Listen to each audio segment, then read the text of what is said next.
All right. Thank you so much, Stephen Machua, for agreeing to take this call with me.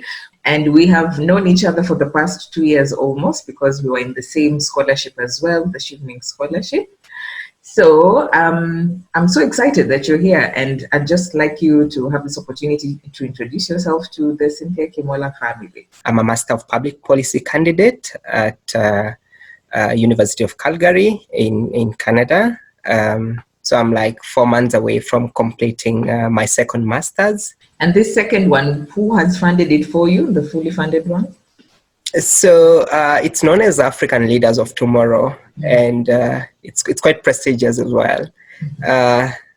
We were they selected like 29 scholars way earlier, even before Chevening. Yeah. But unfortunately, some of us never made it to the first list. So we were put on a waiting list, and we never knew whether we would ever make it. So what the scholarship does is expose young Africans to public policy, to public administration, and to public finance in Canadian institutions.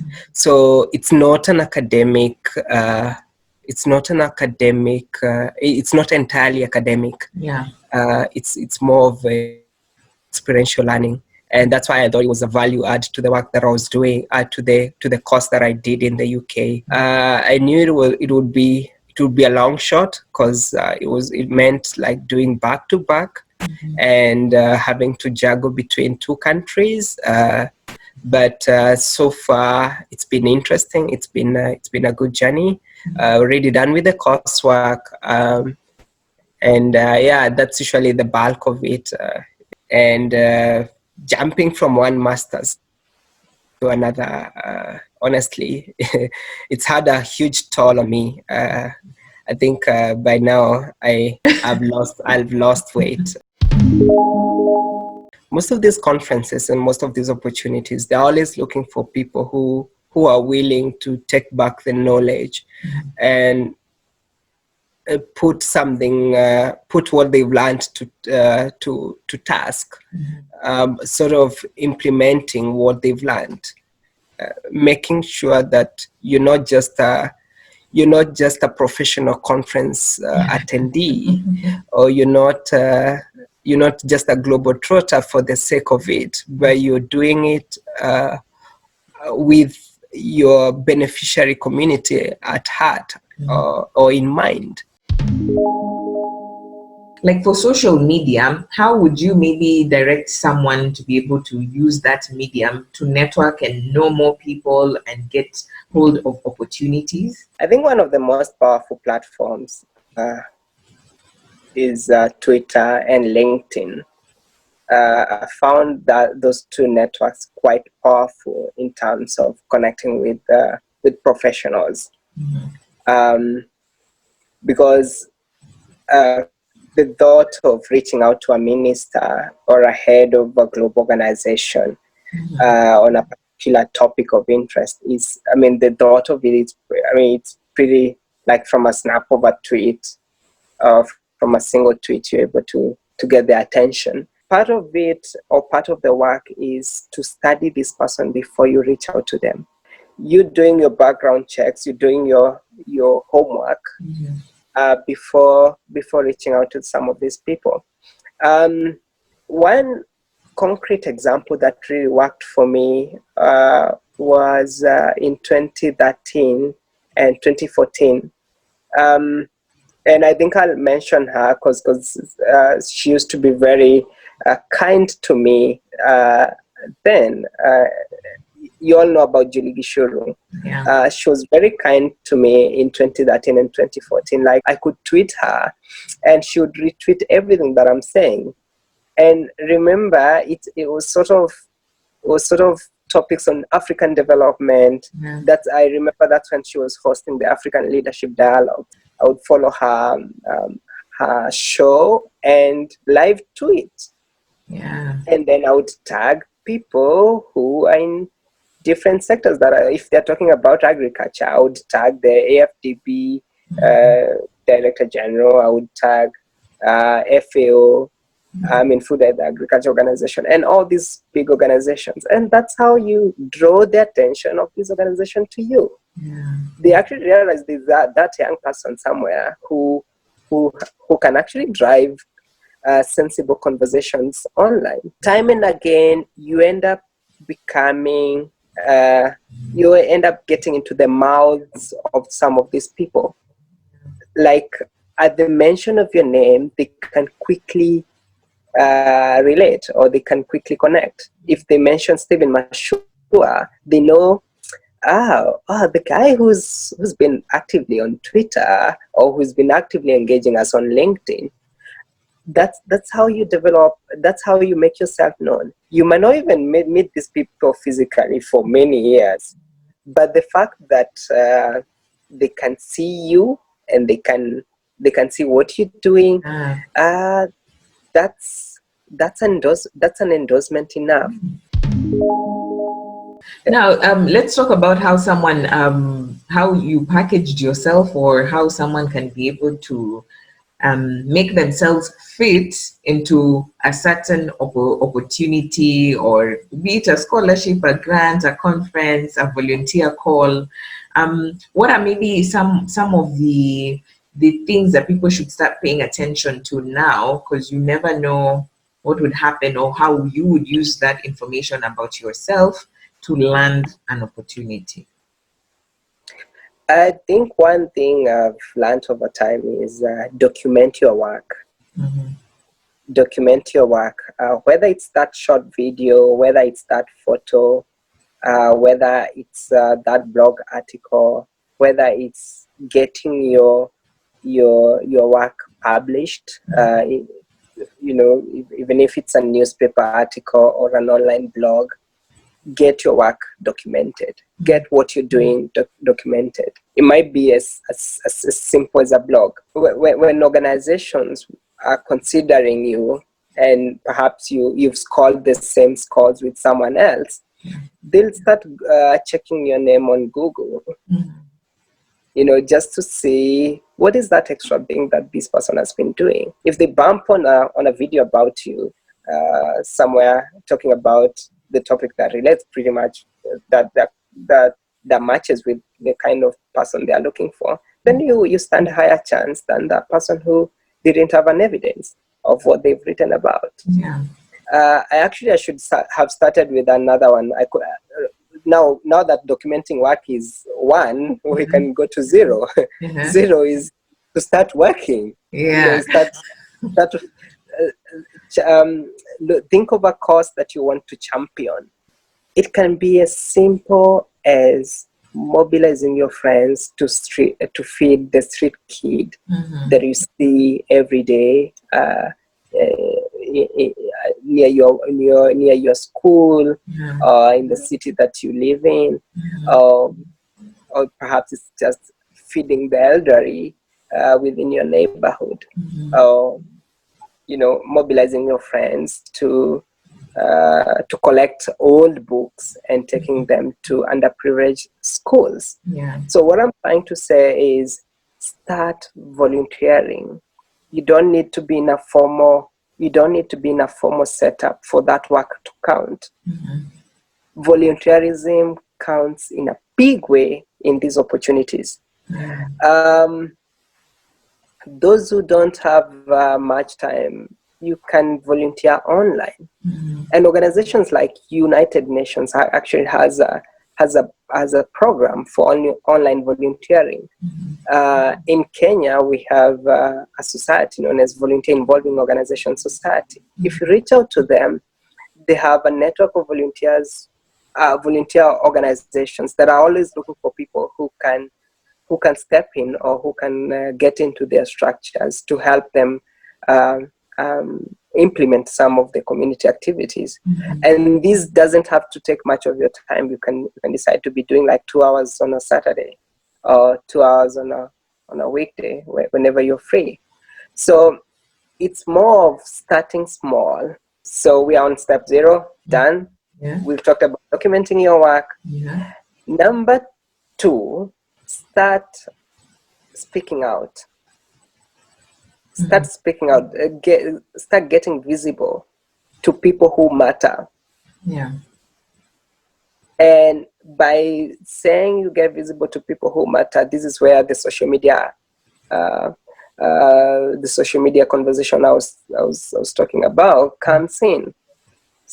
Start tagging people who you think are aligned to your work in sensible conversations. Start mentioning people. Let them know that you're actually doing this. And you're not just letting them know, but you're doing it in a very strategic way. Not really spamming them, not really inboxing them and making requests. Because one thing that annoys these people is financial requests. Yes. They're tired. They get proposals every now and then. Don't go asking for money. People are excited to see you providing solutions independently. Then when you start getting visible, I would say start taking small trips. Visiting the neighboring country. I remember my first trip was within East Africa. My initial trips were around East Africa. I did Uganda and Tanzania. Yeah. I had to sit in the bus for 12 hours and 14 hours. I didn't mind. I didn't have that luxury of, or even the money to pay for an air ticket, right? But just the thought of stepping out to another country, it just blows up your mind. It just opens up your mind.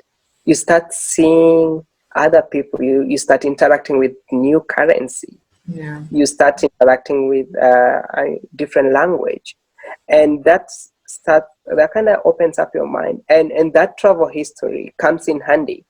Because when you're applying for some of these opportunities, some organizations are afraid. They don't want to take someone who has never stepped out of their home country. Yeah. Because you might as well be some sort of a burden if you can't find your way around. Although most of them try to give us VIP treatment by picking us from the airport and dropping us and giving us nice hotels. So anyway, don't worry about that. You're always catered for. But what I'm trying to emphasize on is try to get a different perspective from that which you've been accustomed to. And that comes with broadening your horizons. And it doesn't have to be across border. It can be actually the county next to you. It can be the next province.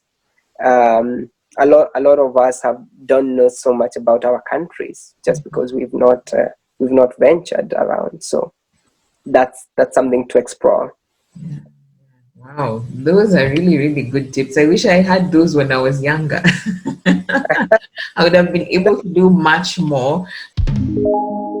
What I've come to realize as well is when young people are applying for these opportunities, they don't focus on telling their story. They focus on what their circumstances. Like someone will think, I come from a poor background, so that's how they even approach the essays. That's how they approach the applications. So let's tackle that. I remember there's a conversation we had about not bringing your poverty mentality, kinda, if that's lack of a better word to use, but in describing yourself. What are some of those don'ts? Gone are the days when saying, I walked for 10 kilometers to get to school. I didn't have food in class. When I went home, I went back and found poor parents and they didn't have that. Gone are those days. People don't want to hear that. People want to hear how that story changed your life to make an impact at a personal level and in your community. And this is how to turn around such a story. Despite coming from a poor background, where I didn't have access to daily food, or where I had to walk for long distance, I was able to get myself to university. I worked hard in school to get myself to university. and I tried, to get engaged in these volunteer activities, and we've managed to go back to to our village, and now we are sponsoring 2 kids, Yeah. so that they can get out of, so that they can expand their horizons like I did. So those are the sort of stories they want to hear. They want to hear what they want to see you as a solution provider, not as someone who is listing problems, because these problems are known. Yeah, they are. And they're not unique to you. People nowadays, I feel, have a fear of talking to people face to face. So maybe someone doesn't have a problem with networking on social, but now when I'm in that conference or when I'm in this room where I've gone for a certain event, how can you maybe practically help a young person to reach out to someone there that they admire, or maybe they listen to that speaker and they really connected with them and they felt that they would want to follow something up? How have you been able to do that in person? I would share like what has worked for me. I know a lot of people have discredited business cards, Yeah. and they say business cards no longer work, because you're just giving out cards and probably not getting so much attention. But truth is, some of these people might not really have a lot of time to listen to you. Yeah. And the most critical thing would be follow-ups. So this is what happens. And I'll give you a very embarrassing scenario that I got. So I approached one lady from a very one of the top organizations. It's one of the top consulting firm, and I told her the ideas that I had, same things that I was talking about. The ideas that I had, and the things that I was thinking we could do for them. Then this lady goes like, "Where's your business card?" And she honestly refused to give me her business card because I didn't have a business card. It was quite embarrassing because I knew that this is someone I really needed. It was perhaps a pathway or an entry into the organization. Yeah. But she refused. And that was it. That was the end of it. So, I mean, what I'm trying to say is it's always helpful to have your business cards with you. You might not be in an organization. You can just have a card with your name, your phone number, and your email address. And one line or two about who you are, what you do. Yeah. And you target the people you're going to give, right? Not just... Exactly. That's number one, business cards. Yeah. There's another category of individuals or who don't like the business card sort of conversation. Yeah. They want to have deep conversations, and this can happen over a glass of wine. Yeah. This can happen over dinner. This can happen maybe in a walk, a walk around the city or a walk in the park. If you find someone who is willing to establish a deep connection beyond the business card, go for it. Embrace it with both hands. Yeah. I know there's always a risk of not knowing what's the motive behind this person opening up or being too welcoming. But trust you me, there are people.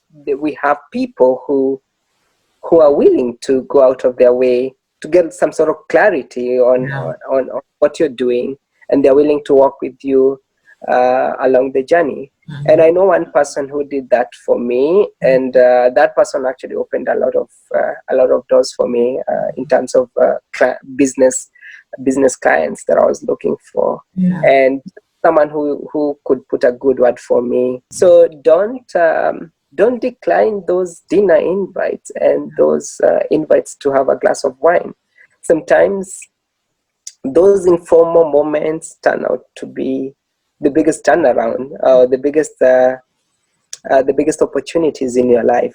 Yeah. Yeah, yeah. But then again, we are still in a world where you still have to exercise caution. So it's a matter of balance. When you're trying to reach out to very top executive, let's say a minister, um, or a president, or a head of a global organization, try to be friends with the personal assistant. And I know how sometimes, not even sometimes, almost all the times, it has helped me to know the personal assistant to a certain executive, because that's the person who will tell you frankly, like, this person is not available Yeah. this time. Even if you write an email, it's not gonna get a reply, you know. So they're kind of give you some sort of inside information on when is the best time to reach out, or what is the best strategy to approach if you really want to secure an appointment. Yeah. They actually call the shots. They can And either they can decide whether squeeze you in.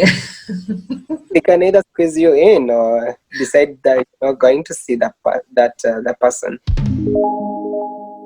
Because we've already been able to access such opportunities, you find that some people just need guidance. They don't know someone who has gone before them. So, for example, I think for both of us, when we got the different scholarships or different opportunities, we were able to maybe target people who have excelled in that way, and just to ask them questions, tips, and things like that. How can you advise a young person if they see an opportunity they're interested in? How can they go about reaching out to someone who already was in that space before them? These people understand how the program works. They understand what the program is looking for, and you might be the best candidate, but you might end up, you might find yourself, you kind of shortchanging yourself, and this is a problem that a friend identified in me Yeah. sometimes in 2017. Earlier on, as I said, like, I had like lots of regrets. Yeah. And anytime I got regrets, my friend used to ask me, like, what's wrong, Stephen? You're the best. I think I couldn't imagine of any other person who was better qualified for this. Later, we discovered that the way I was writing my essays, I was shortchanging myself. I was not telling my story as it should be. I was not. I was not being as, as brief as it would be expected, and I wasn't being as punchy as the reader would expect it to be. Yeah. So learning some of these tips requires a lot of investment in terms of time. Reach out to people who've gone through these programs, and don't just reach out to anyone. Again, I'm very categorical about this, because not everyone who has gone through the program is willing to put in the time Yeah. to help you out. So be keen on the person you're reaching out to, because it gets to a point where if someone is not very frank with you, they're not going to help you. If they're not brutal with you, they're not going to help you. And I've seen circumstances where I've got so brutal on some people, and they think like I'm getting so harsh on them. But after several exchanges, like back and forth, by the time they're bringing their final version, they're maybe the fifth draft, they are so excited, they are so happy about themselves. But when I was sending them to go and redraft for this first or second, they were very angry at me. Be ready to put in the time, Yeah. and be happy to be corrected. So thank you so much, Stephen, for spending time with us today, just giving us tips on how to package ourselves when we're seeking out opportunities, how we can start even just ensuring that we are visible. You've told us about the power of social media. You've also been able to help us see how we can take advantage of networking to reach the people who are far off, like you mentioned, some ministers and CEOs and such and such. And now you've helped us to wrap it around with seeking advice or seeking guidance from people who have gone before us. So, as we are wrapping it up, do you have a parting shot that you can share with the Cynthia Kimola family on how we can best be able to position ourselves to always access opportunities? Be careful on how you're interacting with people. Be careful on how you treat the people around you, and be careful on how they perceive you, or the image that you portray around people, because people will only connect you to that which they think you are. If your social capital is not aware of that, then you need to start revisiting and reintroducing yourself. True. You Yeah, can always reinvent yourself. or probably reinvent yourself. Thank you so much, Stephen, and thank you for stopping by on the call. I'll link Stephen's website on the description box and also contact information. And when this video goes up, Steve will just come back and go to the comment section and answer any questions that are directed to him. So thank you so much. Comment if you enjoyed the interview, if there's anything you'd like clarified. Like the video if you liked it, subscribe, and please share it with a friend who you think might benefit from watching it. Thank you.